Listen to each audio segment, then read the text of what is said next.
का सो हम दे देंगे। अब भगवान लाला बने हैं, परीक्षा लेना चाहते हैं। धरा की परीक्षा, बड़ी कठोर परीक्षा धरा माता की। लाला जी ने कहा, है धरा, अगर ब्राह्मण को भोजन कराने का बड़ा शौक है ना तुम्हें,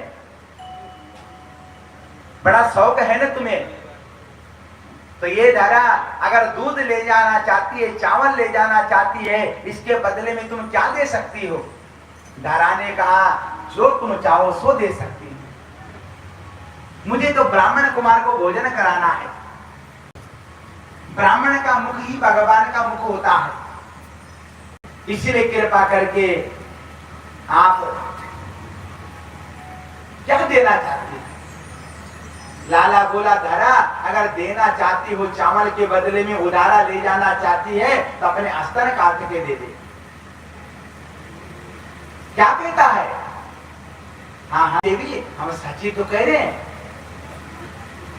दूध भी ले जा, चावल भी ले जा। धरा माता ने सोचा, अगर नहीं देती हूं तो विप्र देवता भूखे जाते हैं, मेरा पुण्य चला जाएगा, मेरा धर्म चला जाएगा। जो लाला ने कहा था सो दे दिया, काट करके।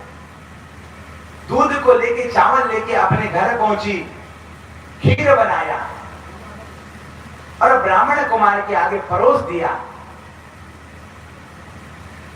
दर्द हो रहा था माता को। ब्राह्मण कुमार ने जैसी खीर का एक ग्रास उठाया, उस ब्राह्मण कुमार के नेत्र में आंसू निकल गए। उसी समय मेरा बाल स्वरूप कन्हैया प्रकट हो गया ब्राह्मण के वेश में। ब्राह्मण वेश में आ गया और तुरंत प्रकट हो गए। माता धरा को कहा, धरा मैं ही वही गोपाल हूं जिस गोपाल को आज ने उठा करके अपने गोद पर बिठा करके दूध पीने के, पुत्र बनने की इच्छा जाहिर करी थी। धरा तेरे वचन को मैं सत्य करूंगा। जा धरा, मेरा आदेश है तुझे, तू अपने पति वसु के साथ द्वापर युग में ब्रजमंडल में जाकर के जन्म ले लो। है वसु, तो बाबा नंद के नाम से विख्यात हो जा, तो नंद बन जा। पर ये माता धरा, तू यशोदा बन के जा। और कालांतर में यही माता धरा यशोदा बन करके आई और वो नंद बाबा बन करके आए। अपना वचन निभाने के लिए आज माधव उन्हीं के घर खेल रहा है, उन्हीं के आंगन में नाच रहा है। यो त्रिलोकी नाथ नाच रहा है। नामकरण हुआ, गुरु भगवान को गुरु दक्षिणा दी, विदा कर दिया गुरु भगवान को। आज माता एक दिन भगवान माता के साथ बड़े आनंद में अनुभूति हो रही थी। माता यशोदा ने लाला को अपनी गोद में बिठाया और जैसे गोद में बिठा करके माताएं ना बहुत बार बच्चे को गोद में बिठाती है और उसके मुंह को ऐसा करती है ना, गोद में बिठा करके उसके मुख से प्यार करती है माताएं। ऐसी माता यशोदा एक दिन दूध चूल्हे में रखा था और लाला को मुंह से प्रेम कर रही थी। गोद में बिठा करके पूछ दिया कन्हैया ने अपनी मां को, है मैया तुझे सच सच बता, तुझे पूत प्यारो लागे कि दूध प्यारो लागे? अब दूध चूल्हे में गर्म हो रहा था। माता यशोदा कन्हैया से प्रेम कर रही थी, गोद में बिठा करके। सत्य सच बता रहे मां, तुझे दूध प्यारो लागे कि पूत प्यारो लागे? यशोदा रानी कहती है लाला क्या बात करता है? अरे दूध कुछ प्यारो ना लगे, मुझे तो पुत्र प्यारो लागे, तेरे से बड़ा कोई है मेरा? अरे तू तो मेरा प्राण है। इतने में चूल्हे में दूध उबल गया, चूल्हे में गिर गया। यशोदा ने उठाया, कन्हैया को नीचे फेंका, दूध बचाने गई। कन्हैया खूब रोया। मैया अभी कहते कि पुत्र प्यारो लागे, तेरा दूध उबला तो दूध प्यारो लागे। मुझसे प्रेम नहीं करते तो झूठ बोलती है। माधव भागा चिढ़ करके गुस्से में निकला। यशोदा रानी आज कन्हैया के पीछे भाग रही है। जगत का मालिक आगे आगे और भगवती यशोदा उसके पीछे। सुखदेव ने बड़ा सुंदर यहां पर बड़ा सुंदर झांकी दिखाई। आज जगत का मालिक भाग रहा है और जगत की मालक की मां पीछा कर रही है। अरे लाला रुक जा रुक जा। लाला रुकता नहीं है। हाथ में माता यशोदा ने एक डंडी उठाई, लाठी उठाई माता ने और कन्हैया को मारना चाहते डंडा की, तो सताता बहुत है मेरे को। कन्हैया बड़ा नटखट था। अब जब पहले माताएं अपने बच्चे को डांटती थी ना, पीटती थी ना, तो मालूम क्या करती थी? हाथ में डंडा लेती थी और पीठ के पीछे रख लेती थी और भागती थी पकड़ने के लिए। बच्चा डंडा नहीं देख पाता था। अब माता यशोदा ने बिल्कुल ऐसी करा है। डंडा पीछे रखा है और कन्हैया को पकड़ने जा रही है। बहुत भगाया मां को। जब समझ गया कन्हैया मेरी भोली माता थक गई है, मुझे पकड़ते पकड़ते मां की पकड़ में आ गए। माता ने कहा आज तुझे छोड़ूंगी नहीं, तुझे रस्सियों से बांधूंगी। और आज जगत के मालिक को बांधने चली। क्या जगत का मालिक बंधेगा? पर आज मेरे कन्हैया ने यहां भी नटखट करा। माता यशोदा रस्सी से बांधना चाहती है, पर रस्सी इतनी छोटी पड़ जाती है। यशोदा रानी इतनी रस्सी लाती है, जोड़ती है, बांधती हुई रस्सी छोटी पड़ जाती है। बांधना चाहती फिर रस्सी छोटी, बांधना चाहती फिर रस्सी छोटी। यशोदा रानी आखिरी में हार गई। अरे लाला तुझे बांधना चाहती तो बांधता क्यों नहीं? तू मोटा ज्यादा हो गया। तुझे अब दूध नहीं दूंगी तो माखन बहुत खाता। अब तुझे माखन नहीं दूंगी इसीलिए तो तू बनता नहीं है।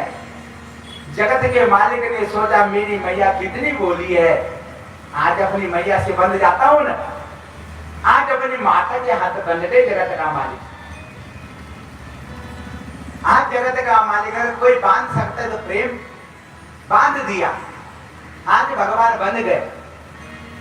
माता घर लाई। छोटा था कन्हैया, घर पर सुला दिया और अपने काम में देवी लग गई। एक भाग से कन्हैया को बांध दिया और रस्सी के दूसरे छोर से बैलगाड़ी पर बांध दिया। अब तो कहीं भाग नहीं पाएगा। भगवान की नींद खुली, माता काम में लगी है।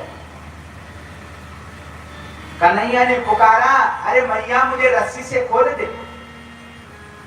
पर मैया ने सुना नहीं।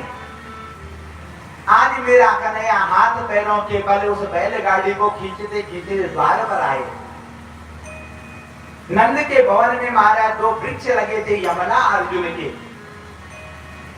ध्यान रखना, अर्जुन के वृक्ष जिसके घर में है उसके घर में भगवान कुबेर वास करते हैं। जिसके घर में यमला अर्जुन के वृक्ष होते हैं, अर्जुन के वृक्ष। आज उस बैलगाड़ी को खींचते खींचते आए, बैलगाड़ी यमला अर्जुन के वृक्षों में फंस गई। मेरे कहने में जो झटका मारा दोनों पेड़ गिर गए। पेड़ जैसी गिरे, उन पेड़ की जड़ों से 2 दिव्य महापुरुष प्रकट हो गए। छोटे से लाला को प्रणाम करने लगे, है प्रभु हमारा जीवन आज धन्य हो गया। है प्रभु तुम्हारा दर्शन पाके हम धन्य हो गए। मेरा छोटा सा कन्हैया बोला, अरे भैया तुम हो कौन? अभी अभी पेड़ बने थे, अभी अभी आदमी। अरे जरा अपना परिचय तो दो, यूं ही प्रणाम करे जा रही हो मेरे को। हाँ जरा अपना परिचय दो, कौन हो? तब दोनों एक स्वर में बोले, है महाराज हम कुबेर के पुत्र हैं। हम कुबेर के पुत्र हैं। अच्छा तुम्हारा नाम क्या है? एक ने कहा मेरा नाम नलकुबर है, दूसरे ने कहा मेरा नाम मणिग्रीव है। भगवान बोले चलो नाम तो बहुत सुंदर है तुम्हारे, मगर तुम पेड़ बन कैसे गए? तुम जड़ कैसे बन गए जरा बताओ। तब कुबेर के पुत्र दोनों बोले, महाराज जी हमें नारद ऋषि ने श्राप दे रखा है। क्यों श्राप मिला तुमको? है महाराज इसलिए श्राप मिला, एक ही दिन हम मदिरा पान करा, हमने मदिरा पान, एक सरोवर भी नहा रहे थे हम, जो हमारे साथ हर नहा रहे थे सब नग्न नहा रहे थे, नग्न, बाकी तो सब चले गए, पर हम दोनों नारद जी के आने पर भी हमने कपड़े नहीं पहने, नग्न नहा रहे थे हम। सो नारद जी को क्रोध आ गया और नारद जी ने हम कुबेर के पुत्रों को श्राप दे दिया, जाओ तुम दोनों वृक्ष बन जाओ, तुम दोनों पेड़ बन जाओ। हमें वृक्ष का श्राप दे दिया। और है महाराज जब हमने नारद जी से निवेदन करा, है महाराज जी आपने श्राप तो दे दिया, मगर श्राप का अंत कब होगा, इसका तोड़ कब होगा? तब नारद जी से निवेदन करा, नारद ने कहा जिस दिन कन्हैया के श्री चरणों का तुमसे स्पर्श होगा उस दिन तुम्हारा उद्धार हो जाएगा। है प्रभु, नारद जी के कहने पर श्राप से हम वृक्ष बने और सो आपके श्री चरणों के स्पर्श से आज हम पुनः अपना वही रूप धारण कर लिया। भगवान को हाथ जोड़ा और दोनों उस कुबेर के पुत्र भगवान कुबेर के पास चले गए। ध्यान महाराज, जल में नग्न नहाने वाले का हास्य कुछ ऐसी होता है, नग्न नहाने वाले से वरुण भगवान का भारी अपमान करता है। जो नग्न नहाता है जल में वो वरुण का अपमान करता है। आगे कथाएं आएगी इस तरह की बहुत सारी, क्या क्या किस किस चीज का फल कब कब प्राप्त होता है। दुराचारी कंस ने बड़े बड़े बड़े दानव भेजे, बड़े बड़े असुर भेजे महाराज। अब कहां तक कल्पना कराई महाराज भागवत के ऊपर। पर सार सार में ये है कि जो भी कंस भेजता था जाते सब फन फनाते थे, लौटता कोई नहीं था।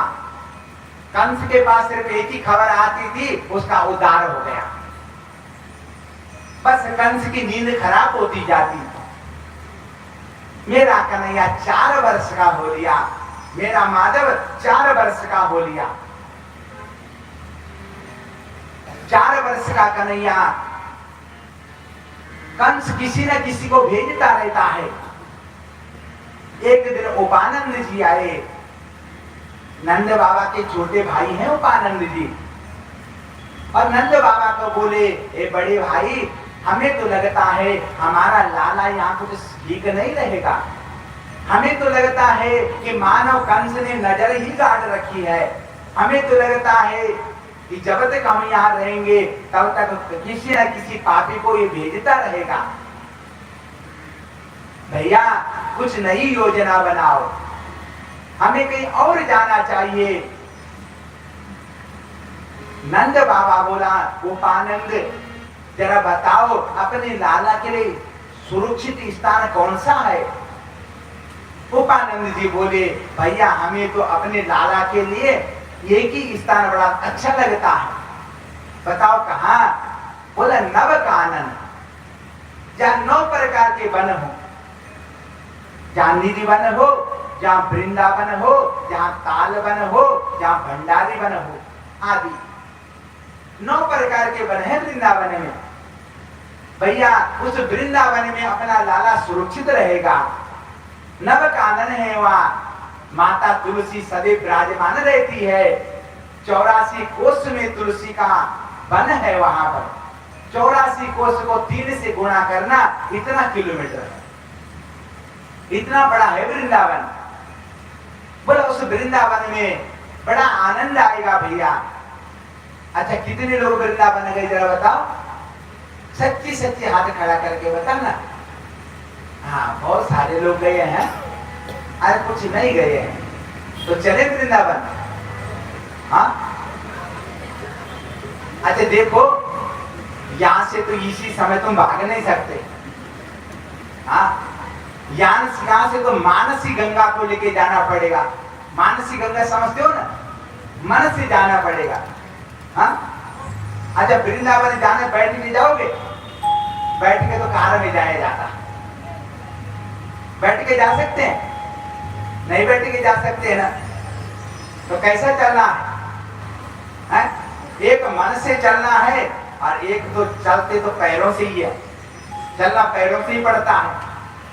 तो आज माधव के साथ उस पावन वृंदावन में हम चलते हैं। बड़ा सुंदर है वो वृंदावन, जिस वृंदावन में नव कानन है। और आज भगवान प्रथम बार उस वृंदावन का प्रवेश कर रहे हैं। आओ एक बार अपनी मानसी गंगा को वृंदावन ले चलते हैं, आइए दर्शन करते हैं। आओ।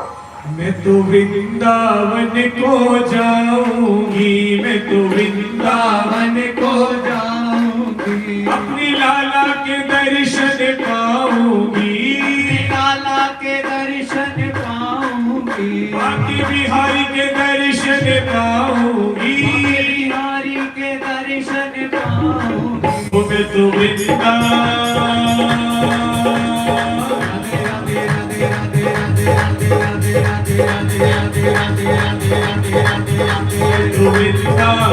को जाऊंगी,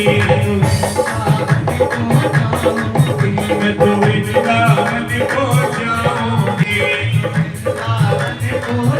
को जाऊंगी, अपने लाला के दर्शन पाऊंगी, लाला के दर्शन पाऊंगी, मामी बिहारी के दर्शन पाऊंगी, बिहारी के दर्शन पाऊंगी। वृंदावन को जाऊंगी, मैं तो वृंदावन को जाऊंगी, बाकी बिहारी के दर्शन पाऊंगी, बिहारी का दर्शन पाऊंगी, बाकी बिहारी के दर्शन पाऊंगी, बिहारी के दर्शन पाऊंगी। मैं तो वृंदावन को जाऊंगी, मैं तो वृंदावन को जाऊंगी।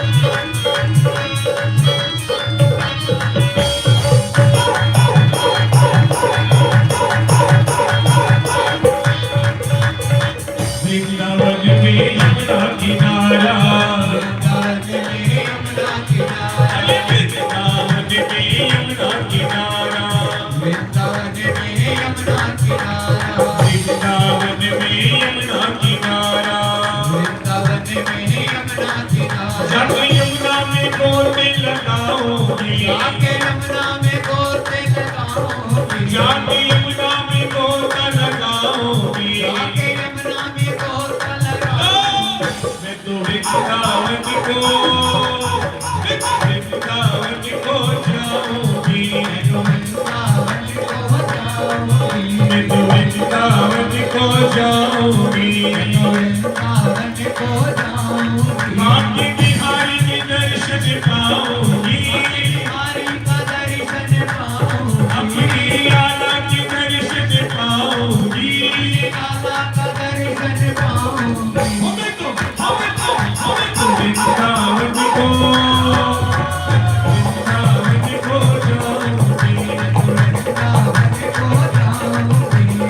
वृंदावन को जाऊंगी।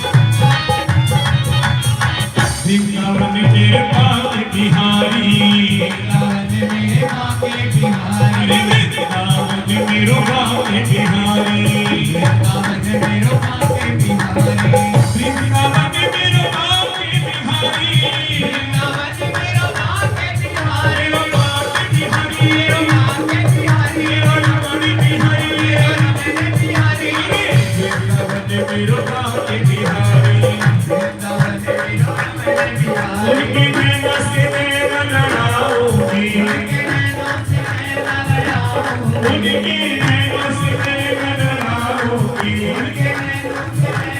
चलो मैं तो वृंदावन को,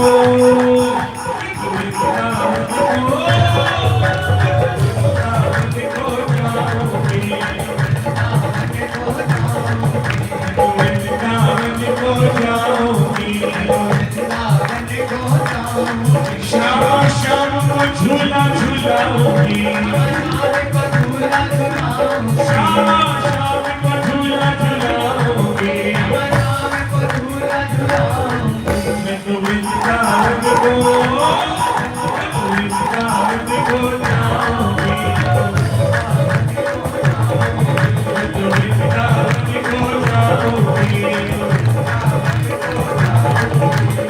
वृंदावन जय वृंदावन, वृंदावन जय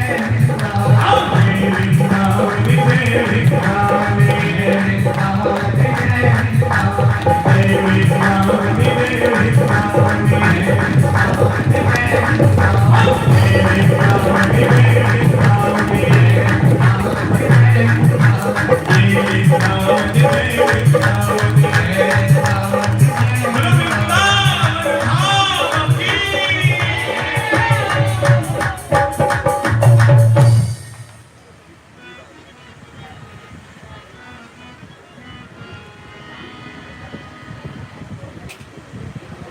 वृंदावन की पावन भूमि में भगवान 4 वर्ष की अवस्था में प्रवेश करते हैं। अच्छा देखिए, आप कहते हैं कि आपके जीवन में बड़े भारी दुख आते हैं। एक दुख आया कि आपको लगता है कि बड़ा दुख हमें आया, यही शिकायत है। भगवान से कोई शिकायत करते तो सिर्फ दुखों की। एक बार कभी भगवान से अपने सुख की शिकायत करी? कभी भगवान को कहा कि तेरी कृपा से मुझे कुछ मिला? हम तो कहेंगे मानव जीवन में लगा ये बहुत है, और ऊपर से सुख संपत्ति मिल गई तो क्या कृपा करी। पर एक बार भगवान को अपने सुख की शिकायत भी तो करो कि तेरी कृपा से इतना सुख मिला है। बस जब जाओ भगवान में सिर्फ दुख की झड़ी लगाई बैठते हो। भगवान कहते बेटा मैंने इतना तुझे दे दिया, एक बार तो कभी हंस के आया? भगवान पर कुछ चढ़ाए तो देख देख के चढ़ाता, अपने लिए बहुत बढ़िया सेंट खरीदता, और भगवान को वही कहते लाला से हल्की फूल की धूप दिखा दे। और लाला जी और समझदार, लाला जी तो तुमसे भी ज्यादा समझदार। तुम बाजार में गए, लाला जी सोमवार का व्रत का उद्यापन करना है। लाला जी ने कहा व्रत वाला तुम क्या? हाँ वही तो, बस वो 2 रुपए का पैकेट। अब भगवान को ठग रहे हो आप, अपने लिए कैसा लाते हो? ये भगवान को ठगना नहीं तो क्या हुआ? ठग रहे हैं ना। अच्छा भगवान तो फैलने वाला है नहीं, क्योंकि जानते कि ठगी आ रखा है मेरे आगे, ठगी आ ठग रहा है मेरे को, ये ठग आदमी आ रखा है मेरे आगे। वो थोड़ी ठगेगा, मगर जो भी आपने जहां चढ़ाया है, जो भी उसे पहनेगा, वो भी कैसा पहनेगा, उसकी 2 उंगली में आती नहीं वो चूड़ी। गलत है। अपने लिए बढ़िया लाते हो, वो पाप का भाग 2 जगह बंटेगा। एक उस लाले को जो बढ़िया पैकेट बनाया पड़ा, और एक तुमको जो तुम कहती वो जापान वाला दे दे। भगवान को क्या जताना चाहते हैं, क्या दिखाना चाहते हैं? महाराज तुम्हारी 2 आंख है, तुम अपने एक घर में रहते हो, और वो नारायण सारे ब्रह्मांड को अपने उदर में रखता है, पेट में रखता है। उसको किस तरह महाराज आप ऐसा कर सकते हैं? मैं निवेदन करूंगा, जो आपको प्रिय लगे वो वस्तु भगवान को अर्पण करे वो स्वीकार करेगा। पर जिसको देने से आपका मन थोड़ा लगे कि नहीं चीज तो ठीक नहीं है, भगवान उसे स्वीकार नहीं करेगा। आपके पास नहीं है तो भी भगवान जानते इसके पास नहीं है, होकर के भी जो नहीं देता है। लिखा है वेदों में कि जो देना है अपने सामर्थ्य के अनुसार दो। भगवान ने आपको कितना सामर्थ्यवान बना रखा उस अनुसार दो। सामर्थ्यवान को अगर देने में चूक गया तो भगवान अगले जन्म में निर्धन घर में पैदा करेगा। भगवान को इतना मत ठगो महाराज, वो तो परमात्मा है, उसी से सारी दुनिया पैदा होती है और उसी में विलीन हो जाती है। इसलिए खूब निवेदन करते हैं आपसे, सदैव सजल हो जाओ। जो आपकी आत्मा को अच्छा लगे सो करो ना। तुम किसको ठगते हो? उस माधव को। ये विचार छोड़ दो, मन से भावना का त्याग कर दो। आज भगवान के लिए सारे ब्रिजवासियों ने अपने घर छोड़ दिए, तुम छोड़ सकते हो? छोड़ सकते हो? हम तो कहें कि रोज कथा में आप रोज कथा में नहीं आ सकते हो, नहीं छोड़ सकते हो। आप एक दिन के लिए भी नहीं छोड़ सकते हो। अब हम नाम नहीं लेंगे, मगर एक हमें अभी कुछ कह रहा था कि हमारे तो बच्चा भी आता शाम को, दूध कौन देखेगा, ये कौन देखेगा, सो कौन देखेगा। हम कहते हैं क्या बताएं, हम इससे आगे कुछ बोलेंगे नहीं। ये तो भगवान की कथा हो रही है, ये तो सौभाग्यशाली लोगों को मिलती है। भाग्य उदय हो जाए तब मिलती है, कई जन्मों का भाग्य उदय होता है तो भाग्य मिलती है। हमें समय नहीं है बस महाराज। ये तो भगवान को ठगने भर की बात है। ये तो स्वयं का परिहास कर रहे हैं, आप मजाक उड़ा रहे हैं। लाला को आदि ब्रिजवासियों ने सोचा जहां लाला सुरक्षित है, जहां हमारा भगवान रहता है, जहां हमारा कन्हैया जाएगा वहां हम जाएंगे। अपने घर छोड़ दिए, सुख छोड़ दिए। ये भारी सांसारिक सुख है, असली सुख तो माधव के श्री चरणों में है। हम वहां जाएंगे जहां माधव है। सबने विचार करा, तब सब मिलकर कीन विचारा। सबने मिलकर के विचार करा, तब सब मिलकर कीन विचारा। यहाँ होते हैं विघ्न अपारा। यहाँ बड़े विघ्न हो रहे। 4 वर्ष का लाला हो गया, 6 दिन का था कन्हैया, कंस ने पीछा करना शुरू कर दिया। और 4 वर्ष तक कंस किसी ना किसी को भेजता रहता भगवान को मारने के लिए, उस सृष्टि के मालिक को मारने के लिए, जो उत्पन्न भी करता है और परले भी, उसी को मिटाने की सोच रहा है। धर्म को मिटाने की जब जब मन में भावना आएगी, ध्यान रखना, धर्म तो कभी मिटने वाला नहीं, इंसान स्वयं मिट जाता। धर्म कहां मिटता है? तब सब मिलकर कीन विचारा। या होते हैं विघ्न अपारा। चलो बसो वृंदावन माही। सबने विचार करा कि सब वृंदावन चलो। उस वृंदावन में जहां कौन रहता है? चलो बसो वृंदावन माही, सकल सुपास सहित सुख राशि। जहां सुखों की खान है, जहां सुख है, वहां चले। सारे वृंदावन की पावन भूमि घरों को छोड़ के निकल लिए,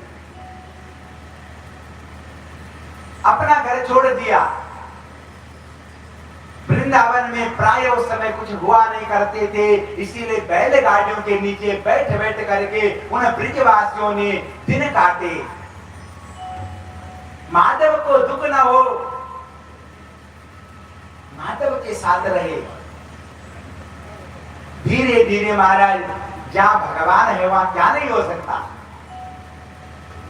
वो तो सब कुछ कर सकते हैं। धीरे धीरे वहां पर महाराज जी घर बने, सब कुछ हुआ। मेरा कन्हैया 7 वर्ष का हुआ, मेरा कृष्ण 7 वर्ष का हुआ। आज अपनी माता यशोदा से बोले, है मैया एक बार कृपा करना मैया, मुझे गौ माता चरानी है, गायों को चराने का आदेश दे। आज माता यशोदा ने कार्तिक मास के गोपा अष्टमी के दिन आज भगवान को गौ के बछड़ों को चराने का आदेश दिया, जिसे अब गोपा गायों के पीछे पीछे मेरा माधव की मूर्ति में रहती है, पेट में रहती है। आप वर्णन करेंगे पेट में क्यों रखते थे, रखे नहीं आप, कभी यहां रखी कभी यहां रखी। अब उसके चरित्र में चलेंगे हम थोड़ी देर में, देखना कहां क्यों रखी। आज भगवान गायों के पीछे गौ बछड़ों के पीछे घूमते घूमते महाराज तालवन पहुंचे। तालवन से आगे महाराज जी यमुना के कलरों में पहुंचे। यमुना के कलरों को देखा, यमुना के कलरों के किनारे भगवान ने क्या देखा, मेरे 7 वर्ष के माधव ने क्या देखा, सारा जल दूषित हो गया है। जितना यमुना रानी का जल है सब दूषित है। उस यमुना के बीच में एक कालिया नाग रहता है और उस यमुना के बीचों बीच उस कालिया नाग ने एक जहर का कुंड बना रखा है। उस जहर के कुंड से जब महाराज भाप निकलती है ना, जहर की, आसमान में जब भाप की लपटें निकलती है, आसमान में निकला हुआ पक्षी भी मृत्यु को प्राप्त हो जाता है। गौ माता अगर जल पीती है तो गौ माता अचेत हो जाती है। जितने वृक्ष है यमुना के कलरों में उस कालिया नाग के जहर से सब झुलस रखे हैं। मेरे कन्हैया ने देखा तो मन चित अशांत हो गया। साथ में भाई बलराम थे जो शेषनाग जी का अवतार है, जो शेषनाग का अवतार है। पूछ लिया बलराम जी से, भैया ये कालिया नाग यहाँ क्यों है, इसे मार देते हैं, इसके कारण हमारी गौ माता मर रही है। पर बलराम जी ने ये कह करके चुप करा दिया, क्योंकि बलराम जी स्वयं शेषनाग के अवतार हैं, इसलिए नाग का पक्ष ले रहे हैं, नाग को मारने नहीं देते हैं। मेरे कन्हैया ने सोचा एक दिन तो ऐसा आएगा जिस दिन मैं कालिया का दमन करूंगा, मारूंगा। घर आए, वापस आए, माधव का बेचैन है, माधव का मन कुछ अशांत है। मैया ने पूछा क्या हो गया लाला? नहीं मैया कुछ नहीं हुआ। बस माधव के मन में आती है कि मेरी यमुना रानी के बीच में कालिया नाग आया कहां से। बस यही दुख है माधव को, मां से बताया नहीं। समय आया, भाद्रपद मास आया, भगवान बलराम जी का जन्मदिन आया। घर पर कई पकवान बने। आज कन्हैया ने पूछ लिया, अरे मैया आज पकवान किसके लिए बना रही हो? मैया ने कहा तुम्हारे बड़े भाई का जन्मदिन है। उन्होंने केक नहीं काटा, पकोड़े बनाए, हलवा बनाया। हाँ, उन्होंने वो बत्ती जली हुई बुझाई नहीं। हाँ, पूछ लिया मैया पकोड़े किसके लिए, पकवान किसके लिए? बोला तेरे भैया का जन्मदिन है। अच्छा मैया, तो मैया आज भैया को घर पर रखो ना, आज गौ को चराने में जाऊंगा। ठीक है दादा, बढ़िया बात कहता। आज कन्हैया ने सोचा जब बड़ा भाई साथ में नहीं रहेगा तो नाग को मारने की आसानी हो जाएगी। क्योंकि साथ में ये रहेंगे तो नाग को मार नहीं सकूंगा, क्योंकि ये स्वयं शेष नाग के अवतार हैं। और प्रत्येक इंसान, प्रत्येक प्राणी, प्रत्येक जीव जाति का पक्ष लेता नहीं लेता। आपके पड़ोसी को कोई कुछ बोले, आप नहीं लोगे पक्ष? बोला बाहर से क्यों आगे लड़ाई करने, आप ही पक्ष लोगे? प्रत्येक प्राणी पक्ष लेता है। आज भगवान गौ चराने गए, साथ में माता राधा का भाई जिनका नाम है श्रीराम, श्रीराम जी के साथ निकले और गेंद खेलने लगे यमुना के किनारे। श्रीराम कन्हैया को जानते ही नटखट है, लाला मेरी बॉल को कहीं फेंकना मत, सामने यमुना है। नहीं नहीं श्रीराम, ऐसा नहीं करेंगे। श्रीराम ने गेंद फेंकी और कन्हैया ने बल्ला घुमाया और श्रीराम की गेंद यमुना के बीचों बीच फेंक दी। श्रीराम ने देखा तो भगवान को पकड़ लिया। अरे माधव, मेरी गेंद को ला, तूने फेंकी क्यों? कन्हैया कहते हैं वहां नाग रहते, मैं जाऊं कैसा? श्री राम ने कहा अगर नहीं जाएगा तो मैं तुझे जबरदस्ती भेजूंगा, पर मेरी गेंद ला। अब भगवान तो यही चाहते कि बाना कोई ले ले। कल मेरी मैया पूछे तो मैं पूछूंगा श्री राम ने भेजा मेरे को, बगैर बाने का कुछ होता नहीं है ना। अच्छा, मौत भी बगैर बाने की आती है क्या? कभी नहीं आती। बाना होना चाहिए। भगवान भी यमुना के बीच में गए। अगर नाग ने पूछ लिया कि तुम यहाँ क्यों आए हो, भगवान कह सके मैं अपनी गेंद लेने आया हूं, बाना है मेरे पास। नाग कहेगा मुझे मार क्यों रहे हो, भगवान कहेगा तूने यमुना को दूषित कर दिया है जहर से। बाना है, बाना होना चाहिए। बगैर बाने की मृत्यु कहां हुआ करती है? कोई बाना तो होता है। मृत्यु देवी गला लगाती तो कोई बाना होना चाहिए।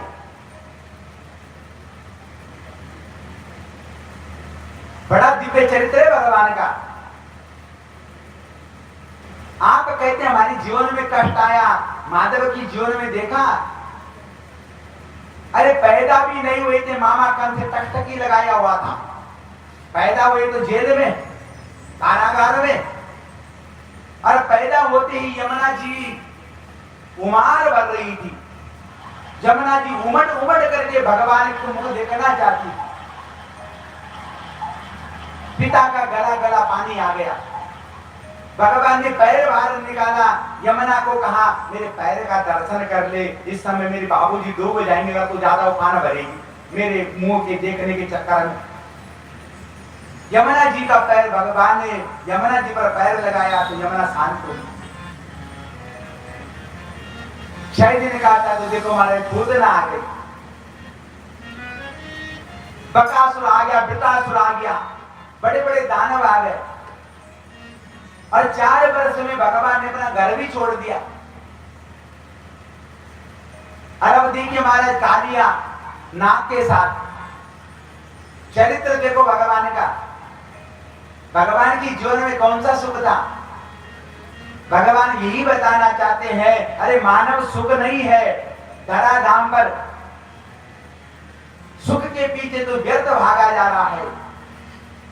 अगर सुख सच में कहीं है तो सत्संग में, सुख सच में कहीं है तो भगवान के चरणों में, सुख कहीं है तो संतों के चरणों में। अगर सुख ढूंढना है तो वहां सुख मिलेगा, बाकी कहीं सुख नहीं है। गुरु भगवान नानक देव जी महाराज भी कहते हैं, नानक दुखिया सब संसार, सारा संसार दुखी है, सुख कहां है? सुख तो गुरु और भगवान के चरण में है, सत्संग में है। आप जितनी देर यहाँ बैठे होते हैं, सच बताओ टेंशन होती है क्या? अरे घर जाओ फिर वही गुमार, फिर वही सिलसिला, इसने मेरी नहीं सुनी, उसने मेरी नहीं मानी, बस यही चलता, इसी में खोए जा रहे हैं। अरे महाराज कृपा समझो भगवान की। 7 वर्ष की अवस्था में कालिया नाग का दमन कर दिया, 7 वर्ष की अवस्था में गोवर्धन धारण कर लिया, इंद्र का कोप उमड़ पड़ा। 11 वर्ष के हुए तो मां को छोड़ दिया, माता यशोदा को छोड़ दिया, मामा की नगरी में प्रवेश कर गए, मथुरा नगरी में। मथुरा नगरी में आए तो माता पिता को उस कंस ने बांधा हुआ है, देवकी और वसुदेव को। भगवान का जीवन कौन सा सुखमय था। थोड़े बड़े हुए भगवान, इतना बड़ा भारी परिवार हो गया, बड़े बड़े दानव आ गए, शीशुपाल आ गया, दंतवक्र आ गया, दुर्विध वानर आ गया, जरासंध आ गया, कंस आ गया। और जब भगवान को सब कुछ प्राप्त हो गया, दानवों को संहार कर दिया, तो भगवान के बालक ही भगवान के विपरीत हो गए। बच्चे नहीं मानते थे। अपने नेत्रों के आगे भगवान ने अपने कुल का विध्वंस होते देखा। 125 वर्ष तक धरती पर रहे और एक दिन भी भगवान चैन से न रहे। फिर भी महादेव का मुख मुरझाया नहीं। महादेव का मुख मुरझाता नहीं है कभी। और आपके जीवन में थोड़ा कष्ट आया, बहुत मुरझा जाते हो। कोई काम ना हो तो भगवान से शिकायत कर देते हो। 4 व्रत में फल ना मिला तो देवी दुर्गा को छोड़ के शंकर को पकड़ा लेते हो। यहाँ काम है वो, इस व्रत से काम ने भगवान ही बदल डाला। नहीं करते ऐसा, ये करते हो। गुरु भगवान ने वो कहा था, नहीं हुआ, गुरु के प्रति संदेह पैदा हो गया। अरे महाराज, ये धर्म नहीं है, ये ज्ञान की परिभाषा नहीं है। राम के जीवन में देखो क्या क्या हुआ। अरे आपके जीवन में सब कुछ है ना, सब कुछ आपके जीवन में। भगवान ने खाना दे दिया, घर दे दिया, सोने को बढ़िया बिस्तर दे दिया, ये कम है क्या? जिनके पास बिस्तर नहीं जाके पूछो जरा, जिनके हाथ नहीं उनको जाके पूछो, जिनके पैर नहीं उनको जाके पूछो कैसा जीवन व्यतीत करना पड़ता है। और हाथ पैरों से मस्त हो तो समझ लो कृपा है, एक कम कृपा नहीं। फिर भी शिकायत क्यों शिकायत करते हो? आज माधव उस राधा के भाई श्रीराम के कहने पर महाराज जी कदम के वृक्ष पर चढ़ गए, जो यमुना के किनारे लगा था, हरा भरा था। उस कदम के वृक्ष में अमृत बूंद गिरी हुई है, इसलिए हरा भरा रहता। भगवान वहां बैठ गए, भगवान वहां आनंद में है। भगवान ने देख रहे यमुना के बीचों बीच कालिया नाग को देखा, नाग सो रहा था। भगवान ने कदम वृक्ष से छलांग लगाई यमुना के बीच में। नाग पत्नियों ने भगवान को देखा, नाग पत्नियों ने, सुंदर थी नाग पत्नियां। 101 फनों वाला नाग है, 101 फना है उसके, और मुंह से रक्त वमन करता है। नाग पत्नियों ने देखा मेरे कन्हैया पर, 7 वर्ष के कन्हैया पर मोहित तो हो गई रूप को देख करके।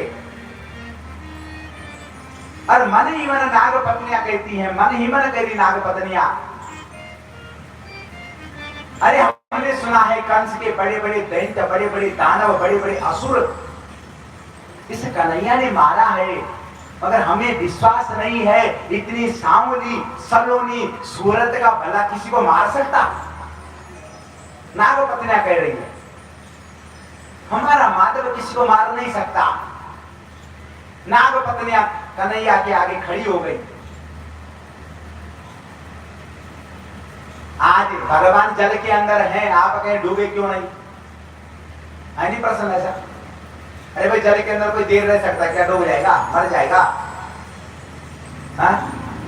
क्यों नहीं डूबे? लगाओ अपना विवेक जरा। अपनी बुद्धि सर्व सिद्धि, अपनी बुद्धि सबसे बड़ी होती है। क्यों नहीं डूबे? अरे भगवान सदैव जल पर ही तो रहते हैं। विष्णु जल संयन करता है, शेषना की सैया पर जल के अंदर विराजमान है। भगवान का आसन ही जल है, संयन ही जल में करते हैं। कमल नयना,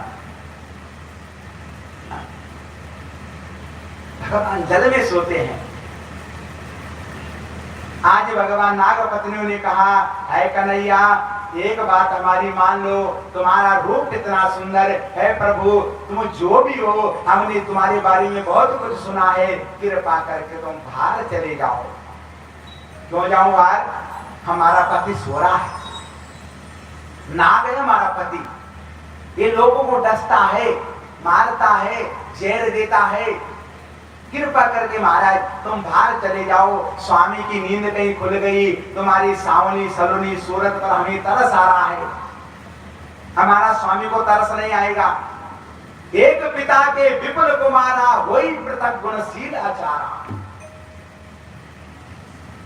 बाबा ने मानस में लिखा, एक बाबा के 4 बेटे होते हैं जैसे थोड़ी ना होते। नागपति ने कह रही है, हमारा स्वामी क्रोधी है, हम तो शांत हैं, मगर पति क्रोधी है।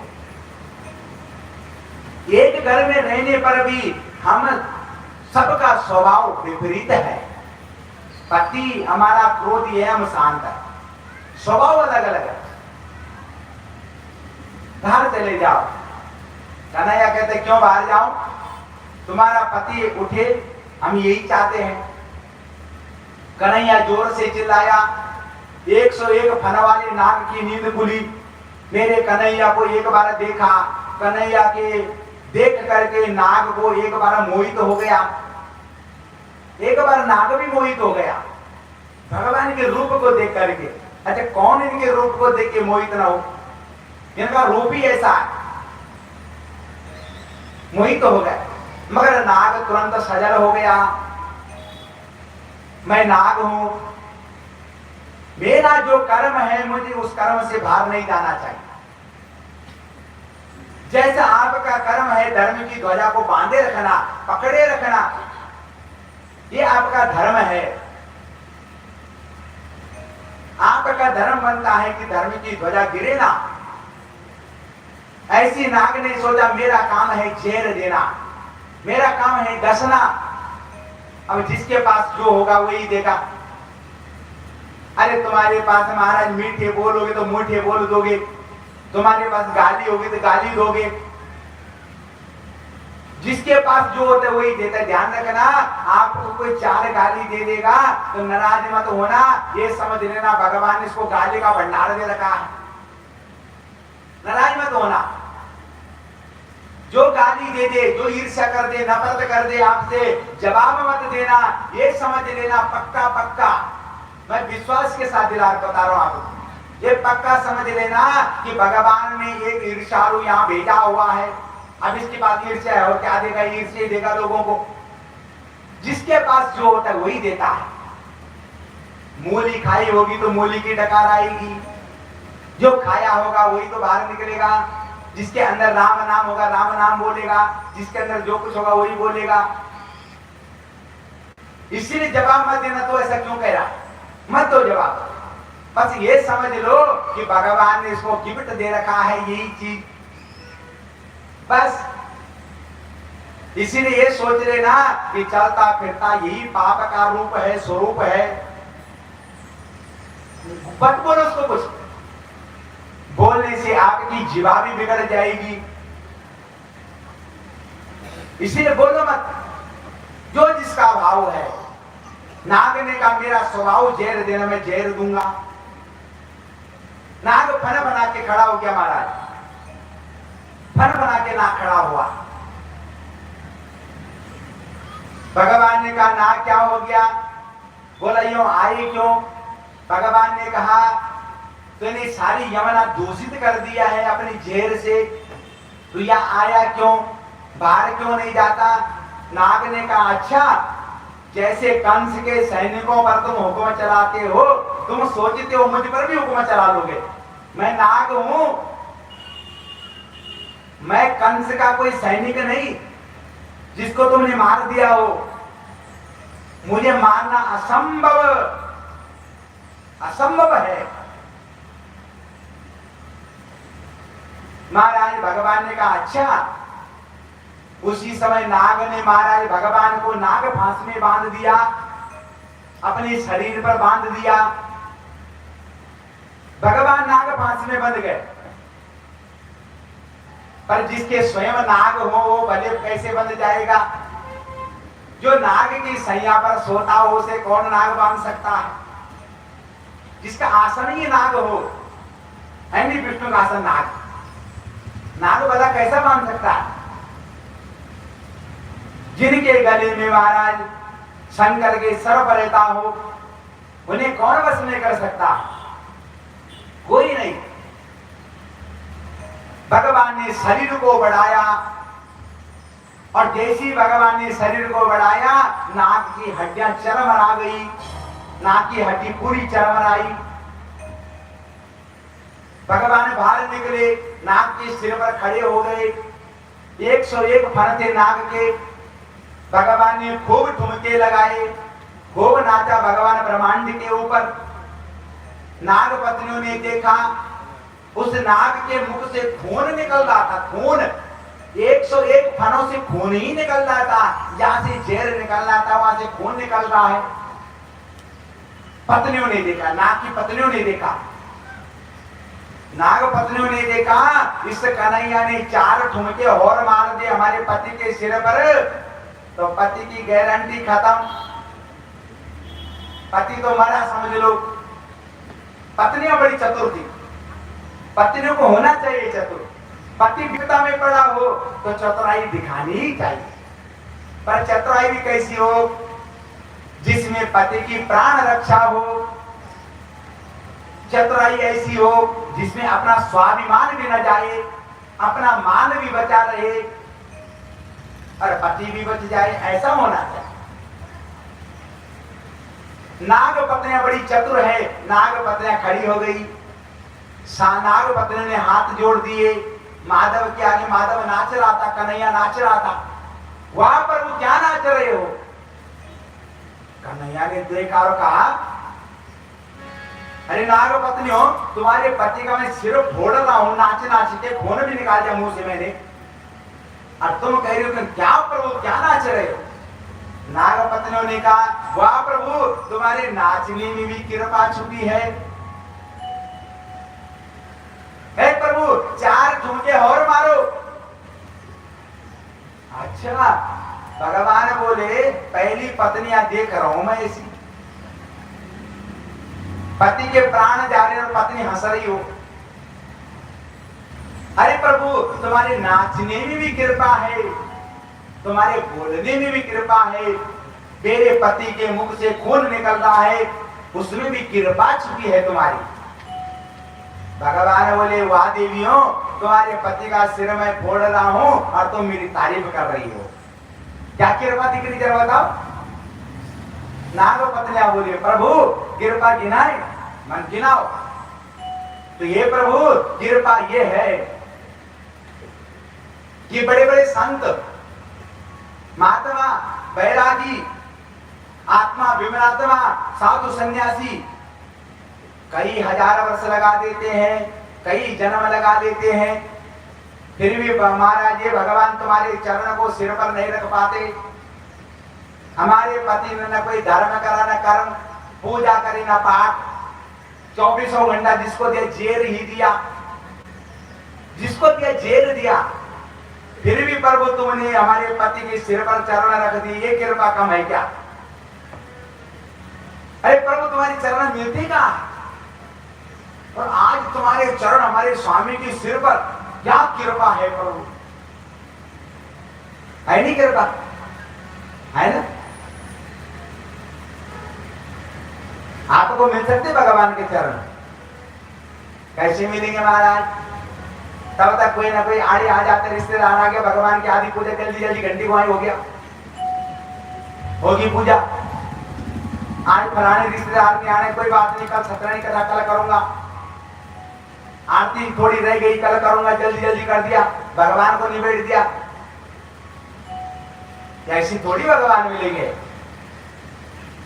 विश्वासम ही फलदायकम, विश्वास ही फल देगा। ध्यान रखना, फल विश्वास देता है। विश्वास तो आपको करना है। कहां कहां करते हैं आप विश्वास? अच्छा, आपका विश्वास सबसे ज्यादा कहां, जरा बताओ, कहां कहां विश्वास करते हो? अपन दाढ़ी बनाते, दाढ़ी हमारे भाई बनाते हैं, अपना बनाते। कोई कोई नाई के पास भी जाता है, जाता है, जाती नहीं? नाई के हाथ में क्या होता है? इतना बड़ा छोरा। अच्छा, होता नहीं होता? इतना बड़ा छोरा हो तो उसके हाथ में, हाँ, उस तरह। और तुम नाई को क्या कहते हैं? जरा बढ़िया दाढ़ी बना भाई, और यूं गर्दन कर देते हैं कुर्सी पर, गला परोसते उसके आगे। अब आपको पता है ये दाढ़ी बनाएगा, गला नहीं काटेगा। विश्वास है तुमको उसके ऊपर, है? ये दाढ़ी बनाएगा, ये गला नहीं काटेगा। विश्वास है नाई के ऊपर, काट दिया तो विश्वास है, नहीं काटेगा। मैं कहूं भगवान वहां पे है, करोगे विश्वास? नहीं नहीं, कहां है? वहां नहीं विश्वास करना जहां करना चाहिए, और जहां इतना बड़ा छुरा गर्दन पर लटक रहा है वहां विश्वास है। ये गलत है। कहीं परदेश चले जाओ, दूर देश चले जाओ, कहीं भी दूर प्रदेश चले जाओ, और जहां का एड्रेस तुम्हारे पास है ही नहीं। आपकी, हमारी बहनों की बात करूं, आपकी बहन ने अगर आपको दिल्ली बुलाया ना, आजा मेरे पास, हाँ मेरे पास आजा। अब दिल्ली आप पहली बार गए, पहले गई नहीं माना कभी, हाँ? आपकी बहन ने कहा बस पकड़ो, हाई स्पीड उतरो, वहां से ऑटो वाले को ये एड्रेस देना और वो घर पर पहुंचा देगा। तुम हाई स्पीड उतर गए, हाथ में तुम्हारा एड्रेस, बहन का घर पहली बार जा रहे हो, देखा नहीं, लेने कोई नहीं आया, ऑटो वाले को कहा भैया इस एड्रेस पे पहुंचा दे। विश्वास कर दे उस ऑटो वाले पर जिसे तुम जानते नहीं हो, तुम्हें विश्वास है ये सही एड्रेस पर पहुंचाएगा। वहां विश्वास कर दिया, जो कहीं भी ले जा सकता। पर भगवान का विश्वास, भगवान पर विश्वास क्यों भटक जाता है? यही तो नागपति ने कह दिया, प्रभु तुम्हारी कृपा छुपी है नाचने में भी। भगवान ने कहा नागपत्नियों, मेरी इतनी प्रशंसा करी है तुमने, बताओ देवियों, मैं भगवान हूं, मांगो क्या मांगती हो, मांगो क्या मांगती हो, क्या मांगोगे भगवान से? मांगने का तो मांगोगे कुछ? अच्छा, भगवान कहे आपको मांग बेटा, आज मैं तेरे सामने खड़ा हूं, मांग, क्या मांगना चाहता है, क्या मांगोगे? सच्ची बताओ, क्या मांगोगे? है? क्या मांगोगे? भगवान को ही मांग लो। हाँ, यही बुद्धिमानी है। भगवान ही आ गया तो सब कुछ आ गया, जगत का मालिक आ गया। पैसा संपत्ति नहीं मांगा करते, भगवान को मांग लो। भगवान ने कहा नागपत्नियां मांगो, मैं भगवान हूं, क्या चाहिए? नागपत्नियों ने कहा प्रभु एक कृपा करो, अगर हमसे खुश है ना तुम, अपने चरणों की धूल दे दो हमें, अपने चरणों की धूल दे दो। भगवान समझ गए नागपत्नियां बड़ी चतुर है। नागपत्नियों ने कहा चरणों की धूल दे दो। अच्छा, पानी के अंदर जब तुम खड़े रहोगे, तुम्हारे पैर पर धूल चिपकेगी? चिपक सकती पानी? तुमको क्या करना पड़ेगा? पहले पैर गीला करना पड़ेगा, फिर कहीं बाहर सूखे पे आना पड़ेगा। सूखे पे गीला पैर रखोगे तो पैर पर मिट्टी चिपकेगी, यही है ना? तभी तो मिट्टी निकाल के दोगे। नागपत्नियां अपने पति का सिर छुड़ाना चाहती है, सिर छुड़ाना चाहती है, पति को बचाना चाहती है। पति परमेश्वर है हमारा, पति परमेश्वर, ये सच्चाई है। ऊपर वाले भगवान को पूजोगे वो भी नाराज होगा, वो कहेगा पहले अपने पति को पूज, पति पूजेगा तो परमेश्वर अपना पूज जाएगा, पर पति को छोड़ करके परमेश्वर को पूजने लग जाओ, ये भी कोई धर्म नहीं है। पहले पति को पूजो, वो तुम्हारा परमेश्वर है, वो तुम्हारा भगवान है, वो तुम्हारा जीवन का सार है, वो तुम्हारा तत्व है, सब कुछ है वो, जिससे तुम जानी जाती हो। नाग पत्नियां तो सिर छुड़ाना चाहती है, क्या चतुराई रची महाराज। भगवान ने कहा ठीक है नाग पत्नियों तुम्हें चरण रज देती हूं, मैं देता हूं मैं। भगवान नाग का सिर छोड़ते हैं, बाहर आए, और जैसी बाहर आने को भगवान हुए कि बाहर जाके धूल चिपकाऊंगा पैर पर, नाग पत्नियों को चरणों की धूल दूंगा, मांग रही है। जैसी नाग का सिर छोड़ा, नाग फन फना करके खड़ा हो गया, गुस्सा आ गया नाग को। अब आधा मरा सांप तो बड़ा खतरनाक होता है,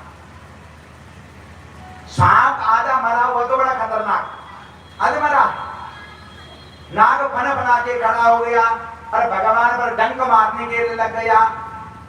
नाग पत्नियों ने देखा हमारे स्वामी को क्रोध आ गया, भगवान पर डंक मारना चाहता है। नाग पत्नियों ने अपने पति नाग पर 2 थप्पड़ मारी। अभी समझौता हुआ, अभी तुम्हारा सिर छुड़ाने की कोशिश करी है, पता नहीं कैसे कैसे दिमाग लगाया हमने, अब तो फिर खड़ा हो गया। सिर तो छुड़ाया है और फिर गड़बड़ कर रहा, डांटा। नाग ने पत्नियों को कहा है देवियों मुझे थप्पड़ क्यों मार रही हो, इस कन्हैया को पूछो मेरा दोष क्या है, पहले से दोष पूछो मेरा दोष क्या है, मार क्यों रहा है मुझको, ठुमके क्यों मार रहा मेरे सिर पर, मेरा मुंह इसने रक्त बमन कर दिया, खून निकाल दिया मेरे मुंह से, दोष बताओ। नाग पत्नी ने कहा प्रभु तुम ही बताओ भाई, हमारा पति पूछ रहा, अब तुम ही आपस में बात करो, हम तो किनारा हो लिए। 2 आदमियों की लड़ाई में तीसरे आदमी को बीच में जाने वाला खतरा पैदा करता। 2 आदमी कहीं लड़ रहे हो तो तीसरा आदमी सजल होके जाओ, ये ना हो तो उसको वो छोड़ दे, तुम्हें पकड़ा पड़े। हाँ तीसरे की कुटाई बीच में होती है, इसलिए सजलता से। कन्हैया ने कहा नाग तू यहाँ आया क्यों, मेरी यमुना में तू आया क्यों, जल तूने दूषित कर दिया है, जहर से तूने पानी सब कुछ खराब कर दिया है। नाग बोला फिर जाऊंगा, भगवान बोले तू आया यहाँ क्यों। नाग बोला प्रभु एक बात बताओ, भगवान बोले बोलो। नाग बोला प्रभु पहले मेरी गलती गिनाओ, मैं दोषी कहां हूं तुम्हारा, दोष बताओ। भगवान बोले तेरे अंदर जहर है, सारी यमुना में तूने कब्जा कर दिया, ये तेरा दोष है। भगवान बोले कन्हैया, नाग बोले कन्हैया पहले ये बताओ मुझे नाग किसने बनाया। भगवान ने कहा नाग तो हमें नहीं बनाई भाई, बनाने वाले हम ही हैं। और सभी को भगवान ने बनाया कि नहीं बनाया। भगवान कहते नाग हमने तुम्हें बनाया। अच्छा प्रभु हमें तुमने बनाया, हाँ तुमने हमें बनाया है। अच्छा महाराज अगर हमें नाग बनाया है तो हमारे मुंह में जेर किसने डाला। भगवान बोले जेर मैंने डाला तुम्हारे मुंह में, जितने नाग हैं उनके मुंह में भी जेर हमने डाला, जिससे पैदा करा मुंह में भी जेर हमने डाला। अच्छा महाराज नाग बोला नाग तुमने बनाया, जेर हमारे मुंह में तुमने डाला, थोड़ा हमारे मुंह में अमृत डाल देते ना, तुम्हारा क्या जाता। अरे जिसके पास जो होगा वही तो देगा, हमको तुमने जेर दिया, तुम जेर ही तो देंगे लोगों को। देने वाले तुम, बनाने वाले तुम्हारे, फिर कूट क्यों नहीं मेरे को, मार क्यों नहीं हो। भगवान बोले हमने सबका प्रबंध करा है रहने का, बहुत बढ़िया जगह बना रखी हमने प्रत्येक के लिए। बोले कहा, बोला रमणीक द्वीप पर्वत, उस पर्वत में सारे नाग मैंने उनके लिए वहां जगह बना रखी है, वहां क्यों नहीं रहते हो। नाग बोला प्रभु वहीं तो रहता था पहले मैं उसी पर्वत में रहता था, पर प्रभु तुम्हारा जो वाहन है जिसका नाम है गरुड़ जी, भगवान गरुड़ पर बैठते हैं ना, तुम्हारा जो वाहन गरुड़ है ना, गरुड़ का पक्का दुश्मन कौन है? नाग, सांप है कि नहीं? बोला प्रभु तुम्हारा गरुड़ आता था रोज और हम में से एक सांप को खा जाता था। मैं बड़ी टेंशन में, जिस दिन मेरा नंबर था कि आज गरुड़ आएगा मुझे खाएगा, महाराज मैं बड़ा विशाल हूं, 101 फन है मेरे, मैंने अपने फनों से तुम्हारे गरुड़ को अचेत कर दिया। तुम्हारे गरुड़ पर मैंने बड़े डंक मारे, अचेत कर दिया, और मैं वहां से भागा और इस यमुना में आ गया। भगवान बोले इस यमुना में तो मेरा गरुड़ अभी आएगा, यहां भी थोड़ी छोड़ेगा तेरे को। नाग बोला यहां नहीं आ सकता तुम्हारा गरुड़। क्यों यहां क्यों नहीं आ सकता? गरुड़ के लिए क्या कहीं भी जा सकता है, दो सांपों को कहीं भी मार सकता है। नाग बोला यहां नहीं आ सकता, इसलिए नहीं आ सकता है यहां क्योंकि यहां इस यमुना में एक ऋषि था जिसका नाम था सोबरी। सोबरी ऋषि यमुना में तपस्या कर रहा था, तपस्या। तुम्हारा गरुड़ आता था, अरे एक एक मछली को खा जाता था। सोबरी मुनि की तपस्या में भंग हुआ। सोबरी मुनि तपस्या कर रहा था, उनका तप में विघ्न पड़ता था, तुम्हारा गरुड़ विघ्न करता था। सोबरी मुनि ने श्राप दे दिया, श्राप तुम्हारे गरुड़ जी को कि गरुड़ आज के बाद तू यहां आएगा तू मर जाएगा। तुम्हारे गरुड़ को सोबरी मुनि ने श्राप दे रखा है। इस बात को सोबरी मुनि जानता है, मैं जानता हूं और तुम्हारा गरुड़ जानता है। श्राप के कारण तुम्हारा गरुड़ यहां आता नहीं और मैं चैन से रहता हूं। मुझे पता है वो यहां आएगा नहीं। भगवान ने कहा है नाग अब तू उसी पर्वत पर चले जा भाई, उसी पर्वत पर चले जा, रमणीक द्वीप पर्वत पर। हे महाराज वहां तुम्हारा गरुड़ आएगा। भगवान बोले मेरा गरुड़ आएगा जरूर मगर तेरा कुछ नहीं करेगा। क्यों नहीं करेगा? मेरा गरुड़ तेरे सिर पर मेरे पंजों के निशान देखेगा। मैंने इतने ठोंके लगा दिए तेरे सिर पर कि मेरे पैर के निशान लग गए तेरे सिर पर। भगवान बोले मेरा गरुड़ जैसी देखेगा तुझे छेड़ेगा नहीं। मैंने निशान मार दिए, मोर मार दी है। कल भी कहा था मैंने कि भगवान नाम की मोर मार दो, कंठी पहन लो। जब भगवान का दूत देखेगा कंठी पहने हुए तुमको, पता नहीं कहां किस जगह किसकी मौत हो जाए कोई पता नहीं, पर कंठी यहां होगी, भगवान की ये चिन्ह द्वारा धारण करा होगा तो भगवान के लोक को जाओगे। यम के दूत भी आएंगे। जब आदमी मरता है ना तो यमराज के दूत भी आते हैं, भगवान के दूत दोनों आते हैं। जिनके यहां तिलक देखता है भगवान के दूत, कंठी देखता है, तो मालूम यमराज के दूत क्या कहते हैं? ये अपनी कंपनी का माल नहीं है, इससे हम नहीं ले जाएंगे। क्योंकि उसने तिलक धारण करा होता है, कंठी धारण करी होती है। और जिसने नहीं धारण करी होती है भगवान के दूत बोलते ये भी अपनी कंपनी का माल नहीं, यमराज की कंपनी का, जाने दो उसे। धारण तुम्हें करना है। भगवान के आदेश से गरुड़ जी रमणीक द्वीप पर्वत पहुंच गए। नाग रमणीक द्वीप पर्वत पहुंचा। जैसी सुना उन ब्रजवासियों ने कन्हैया यमुना में गया है, माता यशोदा आई, रोती रोती आई, मुक्त कंठ रो रही थी, मेरा लाला कहां चला गया? कन्हैया बाहर निकला। क्यों गया लाला तू वहां? कन्हैया ने सारा ढिगरा फोड़ दिया उस राधा रानी के भाई के सिर पर। इसने भेजा मेरे को, इसी ने तो भेजा। बॉल फेंकी थी हमने, गेंद फेंकी थी, इसने भेजा मुझे। कन्हैया ने अपना सफाई दे दी मां को। आज घर आए महाराज। रात्रि को माता ने गोद से लगा करके कन्हैया को सुलाया। कन्हैया को एक पल के लिए दूर नहीं करती है। अब तो जहां कन्हैया जाता है वहीं जाती है। कन्हैया को अपने हाथों से भोजन कराती है। कन्हैया सदैव आनंदमय रहता है। राज ऋषि परीक्षित ने गुरु भगवान सुखदेव जी से पूछा, ऐ गुरु भगवान कृपा करके मुझे अब वो दिव्य चरित्र सुना डालो। नाग लीला का चरित्र तो तुमने बड़ा सुंदर सुनाया, नाग पत्नियों का प्रेम तुमने सुनाया। कितना प्रेम था नाग पत्नियों का, आपने सुना कथा में। प्रेम ना होता तो पति को कैसे बचाती, प्रेम ही बचा गया। राम जी से सीता बहुत प्रेम करती है,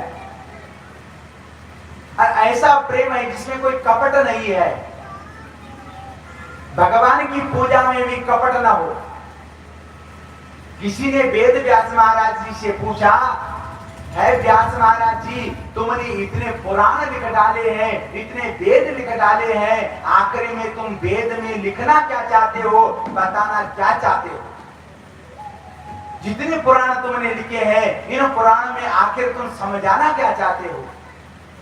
तो व्यास जी ने सिर्फ 2 शब्द बताए। व्यास जी ने सिर्फ 2 शब्द बताए। बड़ी सी बड़ी पूजा में अगर तुम्हारा स्वार्थ हो, वो पूजा किसी काम की नहीं। 2 बात बताई व्यास जी ने कि मैंने सारे ग्रंथों का निचोड़ बता दिया कि बड़ी से बड़ी पूजा में स्वार्थ छिपा हो कि मुझे ये मिल जाए वो मिल जाए, तो उस पूजा का फल नहीं। और दूसरा बताया कि आपके मन से, आपके कारण किसी का दिल ना दुखे, इससे बड़ा कोई पाप नहीं। आपके वजह से किसी का दिल दुख गया, इससे बड़ा कोई पाप नहीं। बड़ी पूजा में अगर स्वार्थ हो, इससे बड़ा भी कोई पाप नहीं। 2 ही बात व्यास जी बता रहे हैं। राम जी भी रात्रि को सीता को ब्याह करके लाए। रात्रि 12 बजे घोषणा हुई है। रात्रि 12 बजे घोषणा हो रही है कि कल राम जी को राज तिलक होगा, ब्रह्म मुहूर्त में तिलक होगा। माता सीता प्रसन्न, पर राम जी को कोई खास प्रसन्नता नहीं। इसलिए राम जानते हैं मर्यादा पुरुषोत्तम है, वो तो सदैव चाहते हैं, अपने पिता की पद और प्रतिष्ठा को चाहते हैं, पिता का सेवक बनना चाहते हैं। क्या लगती है 12 बजे रात घोषणा हुई, राम जी राजा बनेंगे। सुख के क्षण कैसे बीत गए पता नहीं लगा। सूर्य उदय से पहले पहले राम जी को पता लग गया मुझे वनवास मिल गया। जो रात 12 बजे सुखी था उदय सवेरी, वनवास की घोषणा हो गई। राम जी को दुख नहीं है, राम जी के बिल्कुल दुख नहीं, मुझे वनवास मिल गया। माता कौशल्या हाथ और फूल की थाली लिए खड़ी है, तिलक करना चाहती है। आज राम का राज तिलक है। पर राम जी ने माता कौशल्या को कहा, मां तुझे एक खुशखबरी सुनाओ। सुना बेटा।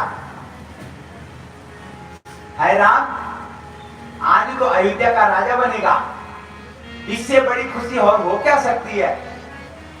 आज मेरा पुत्र अयोध्या का राजा बनेगा। नहीं मां, इससे भी बड़ी खुशी बताओ। बता बेटा। राम जी ने कहा, मां पिता दीनी मोहि कानन राजू।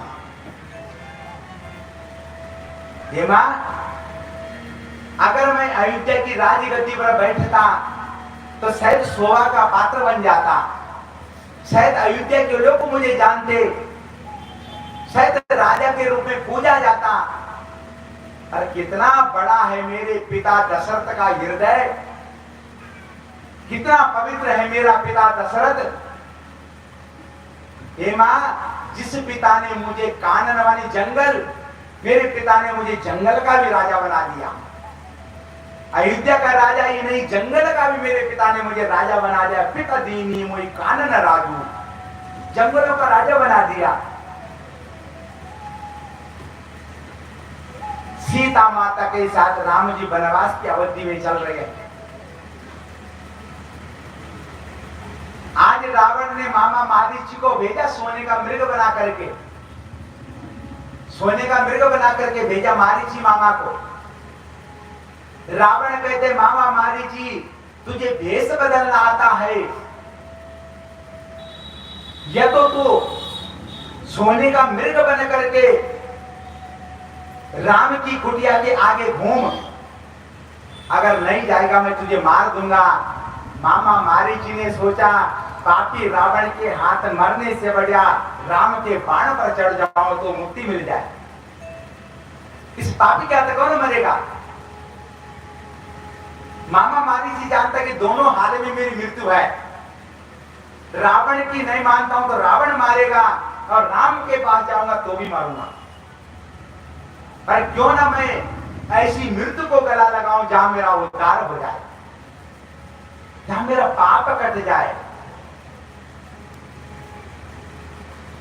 आज सीता माता के आगे सोने का मृग घूम रहा है। राम जी सीता माता का श्रृंगार देख रहे हैं। सीता माता श्रृंगार कर रही है, सीता श्रृंगार कर रही है। राम जी को बार बार पूछ रही है प्रभु देखो मैं कैसी दिखती हूं। अचानक सीता माता के नजरों के आगे वही मामा मारीची सोने का मृग बन करके घूम रहा है, मृग बन करके घूम रहा है। अभी विवाह हुए बहुत कम समय हुआ। सीता माता ने कुछ भी नहीं मांगा राम जी से आज तक, विवाह के बाद कुछ मांगा नहीं, कुछ नहीं मांगा। और आज सीता माता पहली बार अपने राम से कुछ मांगना चाहती है, पहली बार कुछ मांगना चाहती है। अब ध्यान रखना कि पहली बार आपकी पत्नी आपसे कुछ मांगे मना करोगे? करोगे? नहीं कर पाओगे ना। हम तो बताएं कि नहीं दुल्हन कुछ मांग ली, पति की सामर्थ्य भी ना हो, बेचारा कहीं से दाएं बाएं से पैसा पकड़ के लाया हो जो अकेली भी, तो भी पत्नी की पूर्ति पूरी कर दे, मना नहीं करता, कुछ नहीं मांग सकता। आज सीता माता ने पहली बार राम जी से कुछ मांगा। है प्रभु ये सोने का मृग है ना, मुझे अच्छा लग रहा है, लाओ ना प्रभु, मुझे इसे मार करके लाओ। राम जी ने सोचा, जानते हैं राम जी, बहुत अच्छी तरह से राम जी जानते हैं कि सोने का मृग हो नहीं सकता। अच्छा हो सकता है सोने का मृग? नहीं हो सकता। राम जी जानते कि सोने का मृग हो नहीं सकता, और सीता कह रही कि सोने का मृग लाके दो। राम जी ने सोचा पहली बार पत्नी ने कुछ मांगा, मेरी पत्नी ने पहली बार कुछ मांगा। अरे मांगा भी तो क्या मांगा? सोने का मृग। राम जी सीता को यह भी कह सकते थे कि सीता सोने का मृग नहीं होता, सीता मैं दशरथ का पुत्र हूं, मेरा गुरु वशिष्ठ है, मेरे गुरुजी ने मुझे पढ़ाया है कि सोने का मृग नहीं हो सकता।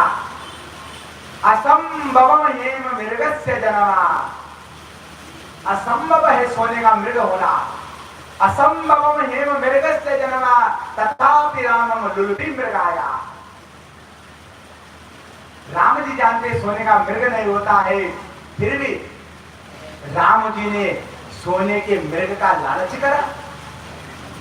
जानते सोने का मृग नहीं होता, मगर इतना जानते मेरी सीता ने पहली बार कुछ मांगा। अगर सीता को मैं दूंगा नहीं तो सीता का दिल टूट जाएगा, मन बैठ जाएगा। पहली बार कुछ मांगा, मैं ये कहूं कि सोने का मृग है सीता, शायद राम जी कहते कि सीता सोने का मृग नहीं होता, सीता मान जाती, शायद सीता माता मान जाती, पर राम ने कहा नहीं।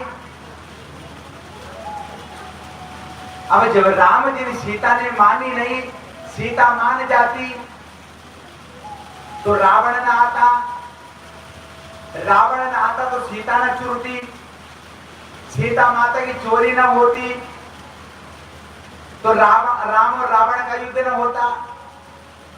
अगर राम जी कह देते कि सोने का मृग नहीं होता है तो कहानी यही खत्म हो जाती, मगर मेरी सीता का दिल न टूटे। पहली बार कुछ मांगा है, पहली बार कुछ मांगा है, जानता है राम की सोने का मृग नहीं होता, फिर मृग के पीछे भागे। ऐसा क्यों हुआ? राम जी जानते हैं कि मैं मृग को मारने जाऊंगा तो उसके पीछे क्या क्या होने वाला है, जानते हैं, वो जानते हैं। इसलिए राम जी ने सोने के मृग के पीछे इसलिए भागे कि सीता ने पहली बार कुछ मांगा। अगर नहीं जाता हूं तो मानसिक दूरी हो जाएगी, मानसिक दूरी। सीता सदैव सोचेगी मैंने पति से कुछ मांगा था और इन्होंने दिया नहीं, मानसिक दूरी हो जाएगी, मानसिक दूरी। और मन से पति पत्नी को दूर नहीं होना चाहिए, भले दैहिक दूरी दूर हो जाए, शरीर से दूरी बन जाए चलेगा, पर मन से पति पत्नी दूर नहीं होनी चाहिए। इसलिए गए कि कोई बात नहीं, मेरी सीता अगर मुझसे दूर हो भी गई तो कोई बात नहीं, कम से कम दूर रह करके भी मेरी सीता ये तो कहेगी मैंने राम से जो मांगा था राम ने लाके दिया, राम ने लाके दिया, विश्वास रहेगा। महाराज बात इतनी सी है कि जीवन में ध्यान रखना, जब दीवार में दरार आती, दीवार देखी दीवार, जब दीवार में दरार आती है ना तो दीवार गिर जाती है, और दिलों में दरार आती है तो दीवार खड़ी हो जाती है। आप भाई भाइयों में देख लेना, जब भाई भाइयों के मन में दरार आती है तो एक पिता के एक मकान के अंदर दीवार खड़ी हो जाती है। दैहिक दूरी भले हो जाए मगर मानसिक दूरी नहीं होनी चाहिए। बड़ी कृपा करती है देवराज ने, हाँ उस प्रसंग में जाना था। आओ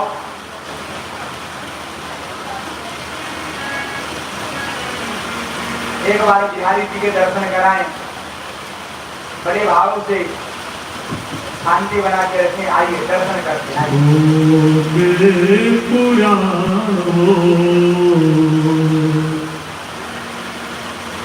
आज मेरे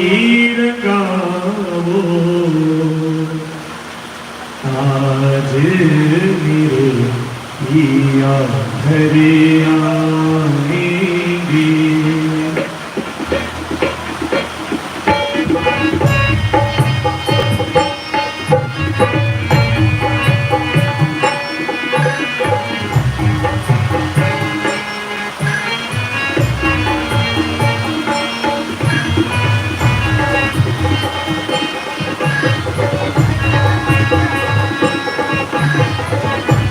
आज मेरे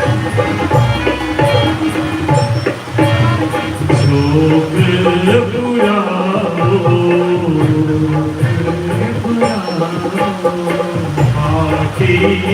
आएंगे। आज मेरे पिया हरे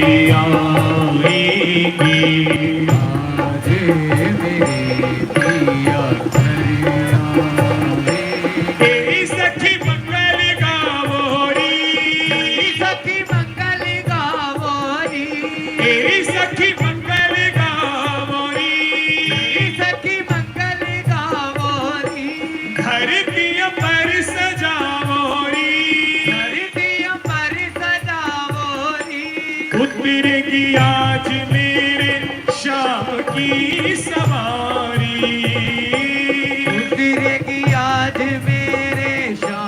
की सवारी। उतरेगी आज मेरे श्याम की सवारी। उतरेगी आज मेरे श्याम की सवारी। तेरी कोई काजल लावोरी, कोई काजल लावोरी। तेरी कोई काजल लावोरी। कोई काजल लावोरी। शादी का ना टीका लगावोरी। काले काला टीका लगावोरी। उनकी छवल से दिखूं मैं तो प्यारी। उनकी छवि से दिखूं मैं तो प्यारी। उनकी छवल से दिखूं मैं तो प्यारी। उनकी छवि से दिखूं मैं तो प्यारी। लक्ष्मी दीवारों मेरी नजरें उतारो। आज मेरे पिया घर आएंगे। आज मेरे पिया तेरी सखी मंगल गावोरी।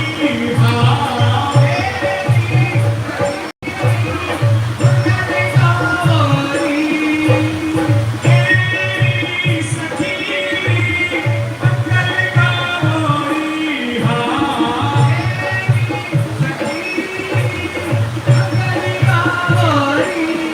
आज कलिया कुछ और रहता नहीं। आज कलिया कुछ और रहता नहीं। एक बस आपकी याद आने के बाद। आज कलिया कुछ और रहता नहीं। एक बस आपकी याद आने के बाद। याद आने से पहले चले आइए। याद आने से पहले चले आइए। और फिर जाइए जान जाने के बाद। आज कल याद कुछ और रहता नहीं। ये बस आपकी याद आने के बाद।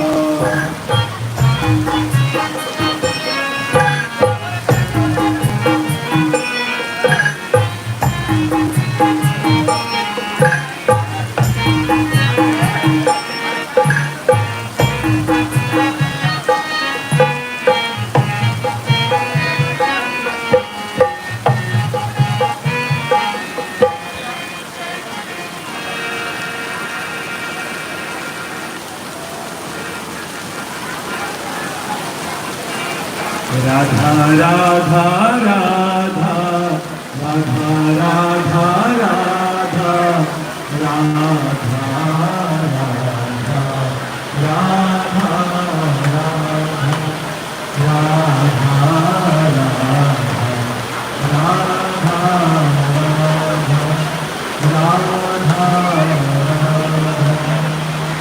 पांच बिहारी लाल की जय जय श्री राम। जय जय श्री राम। जय जय श्री राधे श्याम। तो आइए, सुखदेव महाराज ने राज ऋषि परीक्षित को कहा है, राज ऋषि बड़े भाव होकर के कथा का श्रवण कर। परीक्षित महाराज ने पूछा, गुरु भगवान मुझे वो दिव्य चरित्र सुना डालो। मैंने सुना है कि भगवान ने जिस राज को धारण करा था तो उस चरित्र को सुना डालो। तब सुखदेव महाराज ने कहा है राज ऋषि, एक दिन दिवाली का दिन आया, 7 वर्ष के भगवान, 7 वर्ष की अवस्था में दिवाली का दिन आया।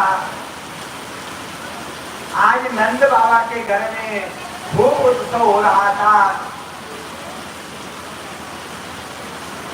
कई व्यंजन बन रहे थे। 7 वर्ष के लाला ने बाबा से पूछा, है पिताश्री, जो ये व्यंजन बन गए किसके लिए बन रहे हैं? तब पिताश्री ने कहा है लाला, जितनी धरती पर वनस्पति होती है उतनी वनस्पति सब देवराजेंद्र की कृपा से होती है। और हर वर्ष हम देवराजेंद्र को भोग लगाते हैं, इसलिए यहाँ 56 प्रकार के भोग बन रहे हैं। कन्हैया ने कहा बाबा, अगर 56 प्रकार के भोग बन रहे हैं तो क्या कभी तुम्हारे देवराजेंद्र ने तुम्हें दर्शन दिया? नंद बाबा बोला नहीं लाला, दर्शन तो कभी नहीं दिया, मगर हम जानते हैं देवराजेंद्र की कृपा से धरा धाम बराबर जितनी वनस्पति होती है वो जल बरसाते हैं और उन्हीं की कृपा से ही धरती पर उपज होती है, पर दर्शन नहीं देते हैं। कन्हैया ने कहा बाबा, अगर दर्शन नहीं देते हैं तो एक बार हमारे गिरिराज भगवान का पूजन करो और अवश्य हमारे गिरिराज भगवान दर्शन भी देंगे और आपके जीवन का समस्त संताप में खत्म करेंगे।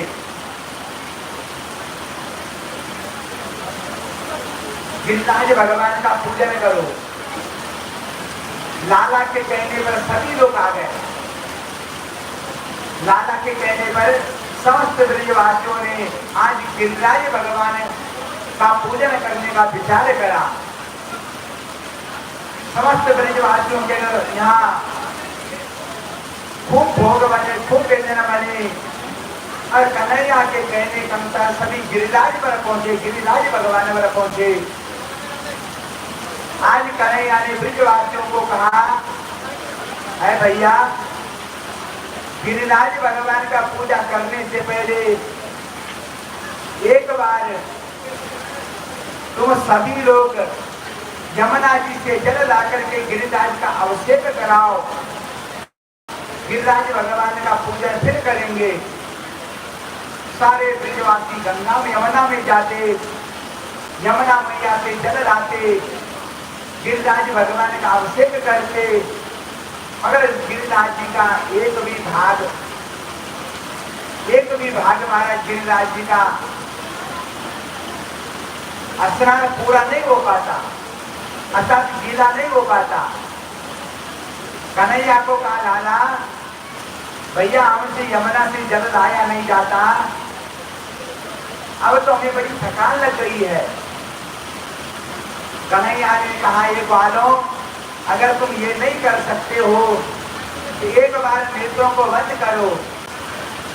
समस्त ब्रजवासियों ने नेत्र बंद करे।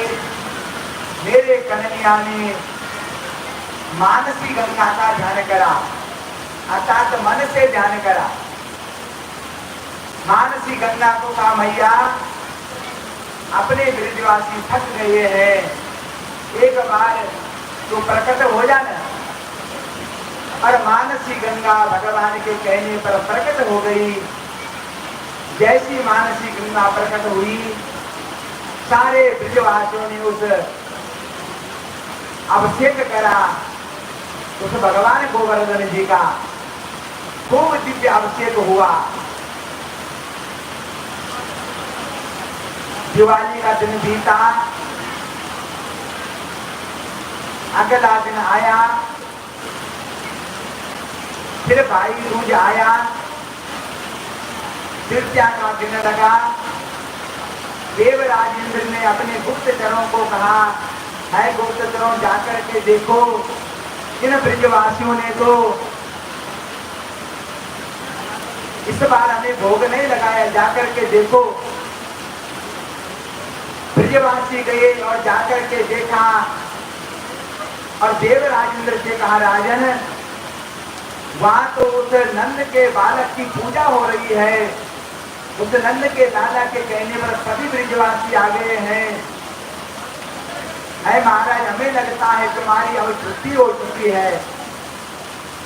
देवाज देव इंद्र कोप में आ गया और समस्त मेघों को बुलाया, है मेघों इसी समय तुम ब्रजमंडल पर छा जाओ और मूसलाधार प्रसाद प्रारंभ करो। मेघ आए और मूसलाधार प्रसाद प्रारंभ हुई। 7 दिन प्रयास प्राप्त खूब मूसलाधार बरसात हुई। ब्रजवासियों ने कहा, लाला हमने कहा था ना कि कन्हैया देवादिदेव कन्हैया के बातों को मान करके कोप में आ जाएगा। अब देवराज कोप में आ गए हैं। कन्हैया को कहा, कन्हैया ने कहा, ग्वालों चिंता ना करो। और उसी समय मेरे कन्हैया ने अपनी कनिष्ठिका उंगली में भगवान गिरिराज को धारण कर दिया।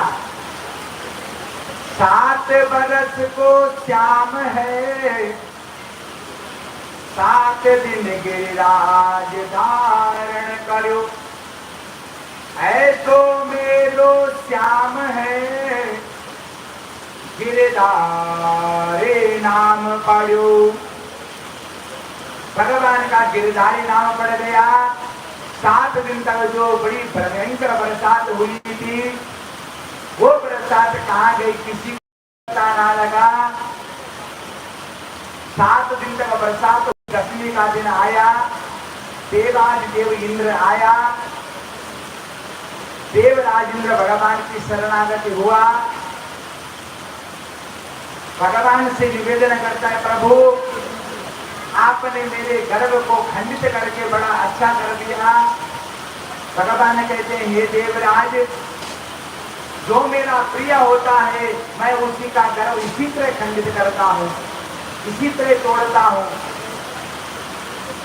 आज देवराज इंद्र ने 10 श्लोकों में भगवान की स्तुति करी और पुनः अपने स्वर्ग लोक को देवराज चला गया। सारे ब्रजवासियों ने आनंद मनाया, सारे ब्रजवासी प्रसन्न थे।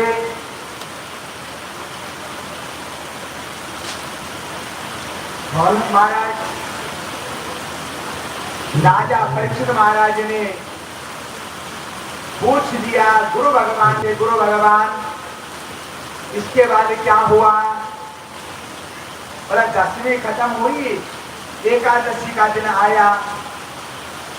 नंद बाबा ने निर्जला एकादशी करी। बाबा निर्जला करते हैं, नंद बाबा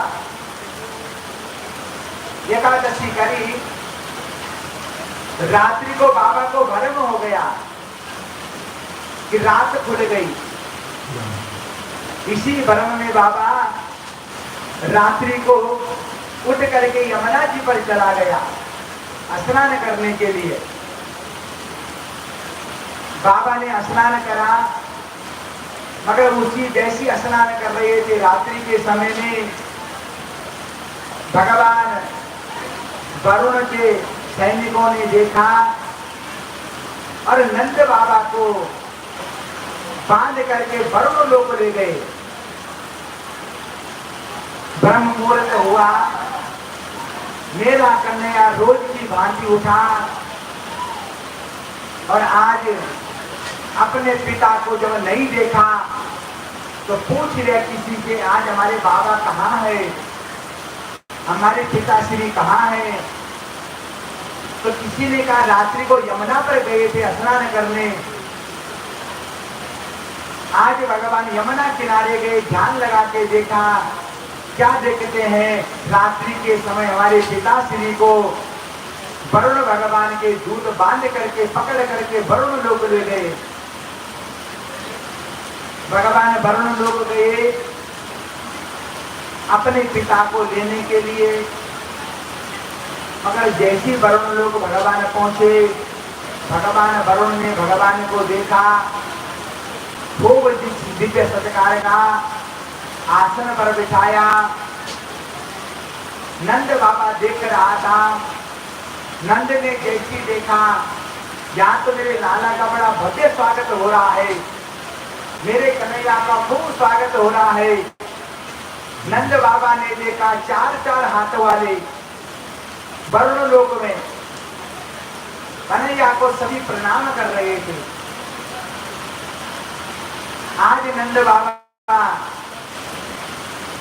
वरुण से विदा लेकर के अपने पिता को जब वापस लाए, पूछ लिया उस नंद बाबा ने कन्हैया को, बता रे कन्हैया, सच सच बता तू है कौन? तेरे को सभी प्रणाम कर रही थे, 4-4 हाथ वाले वरुण लोग में सभी तुम्हें प्रणाम कर रहे थे, बताओ कौन हो तुम हो कौन? कन्हैया ने कहा बाबा, जो तुम सोचे हो मैं हूं नहीं लाला, हमें तो लगता है तू भगवान है, हम तो तुझे अपना पुत्र समझ रहे थे। नहीं बाबा, हम तो तेरे पुत्र ही है, तुम्हारे पुत्र ही है पिताश्री। दुनिया के लिए मैं पुत्र हो सकता हूँ, मगर तुम्हारे लिए तो दुनिया के लिए भगवान हो सकता हूँ, तुम्हारे लिए तो सदैव तुम्हारा पुत्र ही रहूंगा। पिता को विश्वास दिलाया और नंद बाबा पुनः अपने बालकों के साथ अंबिका वन पहुंचा। राज ऋषि परीक्षित ने पूछ लिया, गुरु भगवान, इस अंबिका वन में बाबा नंद अपने परिकर के साथ, परिवार के साथ क्यों गया? तब सुखदेव जी कहते हैं, हे राज ऋषि, बड़े भाव से श्रवण कर।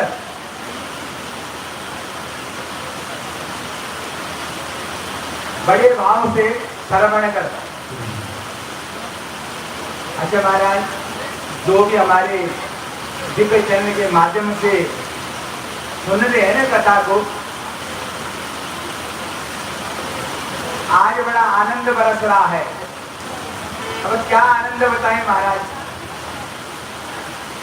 अभी अभी कथा आई थी ना कि देवराज इंद्र ने शांतक वेगों को भेजा, बड़ी भयंकर मूसलाधार बरसात हो रही थी और हमें तो लगता है यह ऐसी हो रहा है, बिल्कुल उसी तरह। इसीलिए बहुत तुम्हारे बीच में कहीं कहीं विक्षेप हो रहा होगा। इसलिए महाराज आप श्रवण करें बड़े ध्यान से। आज नंद बाबा अंबिका वन पहुंचा। नंद बाबा अंबिका वन में पहुंचा।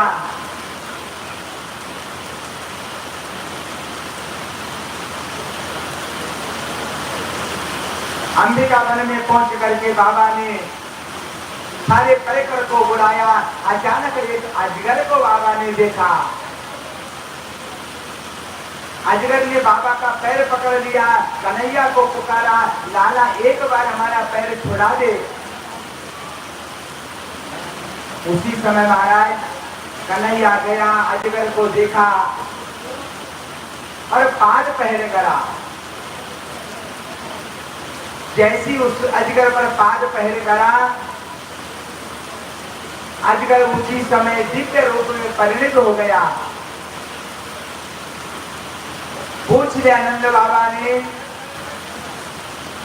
उस कन्हैया ने पूछा, बाबा इस अजगर ने तुम्हारा पैर पकड़ा था? पर नंद बाबा बोला, लाला इस अजगर ने जैसी तेरा पाद पैर देगा ये दिव्य रूप में परिणित हो कैसे गया, परिणित हो कैसा गया?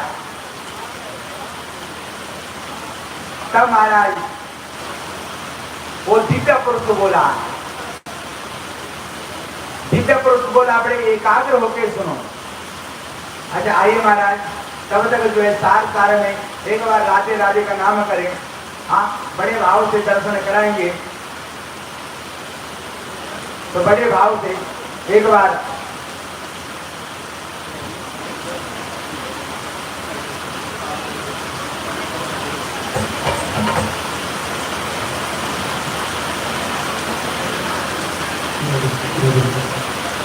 भगवान के बिहार की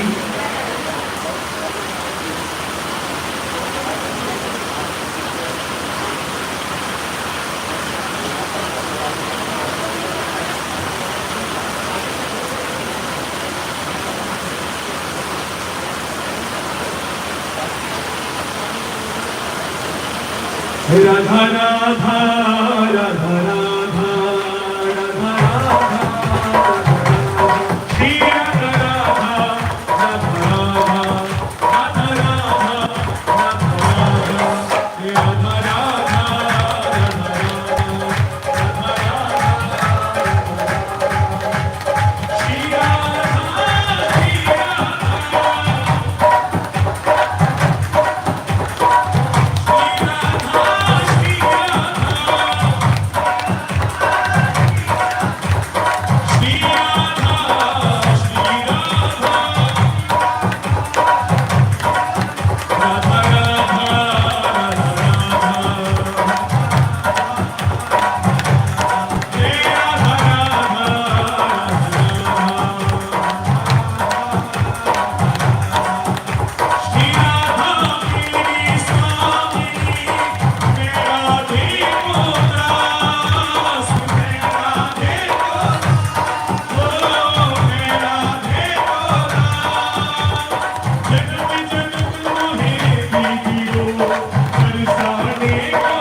के झुके